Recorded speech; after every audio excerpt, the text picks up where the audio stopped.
Bonjour à toutes, bonjour à tous. Je vais résumer mon expérience interculturelle. D'abord, je viens de la ville d'Essaouira, au Maroc, qui a été construite à la fin du XVIIIe siècle et que son fondateur a peuplé d'immigrés de tout horizon et de toute confession. Ceci a fait qu'Essaouira a toujours été un espace distingué du multiculturalisme et de vivre en commun. Dans les années 70, mon enfance a été marquée par l'amitié de mon père à un Français âgé qui travaillait avec lui dans le fameux usine de cuir d'Essaouira.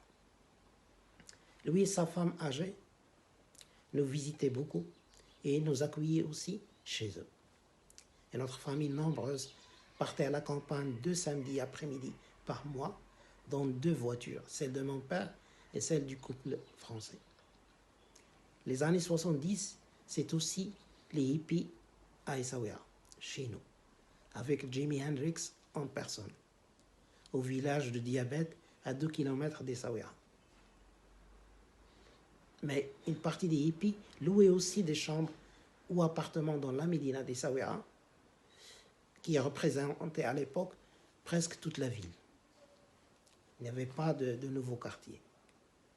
Je me souviens que mon premier contact avec un instrument musical comme enfant était avec le tam-tam. C'est un tambour marocain qui appartenait à des hippies qui louaient un appartement dans la 2e maison de notre famille dans la Médina. 10 ans plus tard, et au milieu des années 80, mon choix de faire des études universitaires autour de la littérature et langue anglaise a renforcé encore plus mes liens avec l'interculturalité. En liant moi-même des amitiés avec des résidents ou touristes, anglais, américains, espagnols ou autres. Cet background ajouté à cet atout linguistique de la langue anglaise et aussi mon implication associative dès l'âge de 14 ans va me permettre de créer en 1992 la première section en Afrique de l'association belge, l'Internationale des jeunes amis de la nature. Et la section d'Essaouira au sein de cette association a vite rejoint comme membre principal le projet de tourisme alternatif de cette association qui s'appelait Interculture. Un projet qui permettait aux gens de voyager chez l'habitant en payant des sommes symboliques, 6 jours d'1 semaine jusqu'à 3 semaines, dans des pays européens et à Essaouira.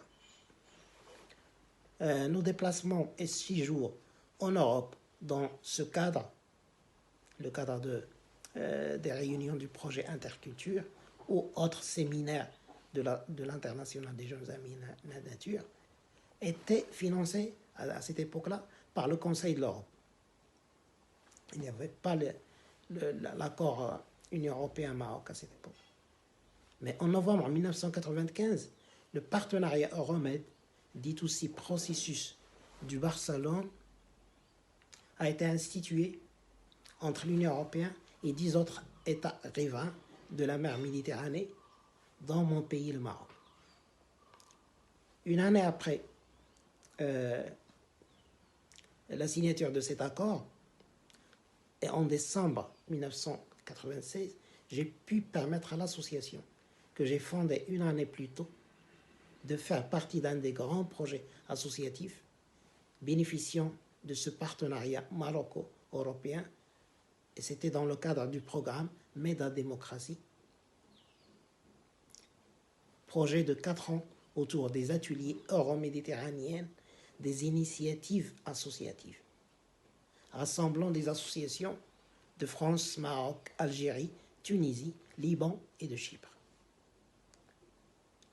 Et depuis cette date de 1996, et tout au long de ce dernier quart de siècle, on a eu tellement d'échanges et de collaborations magnifiques et très étroites avec beaucoup de pays occidentaux, mais aussi maghrébins, africains et arabes dans les domaines de la culture, la littérature, l'art, la femme, les jeunes, les personnes en situation de handicap, l'environnement et les nouvelles technologies. Et toute notre joie et toute la joie de l'interculturalité est quand les deux délégations des deux pays ou plus de pays se rencontrent, surtout à Essaouira, pour la première fois et passent 5 à 15 jours ensemble, puis hommes et femmes, bénéficiaires et encadrants des délégations, au moment de départ, souvent, et vraiment, ils partent avec les larmes aux yeux. Donc, les leçons que je retiens de mon expérience interculturelle, qui dure encore, heureusement. Première leçon, l'interculturalité est une grande richesse. La deuxième leçon, c'est que la réussite dans le combat des femmes pour leurs pleins droits est souvent une réussite pour les valeurs interculturelles. Et troisième leçon, la réussite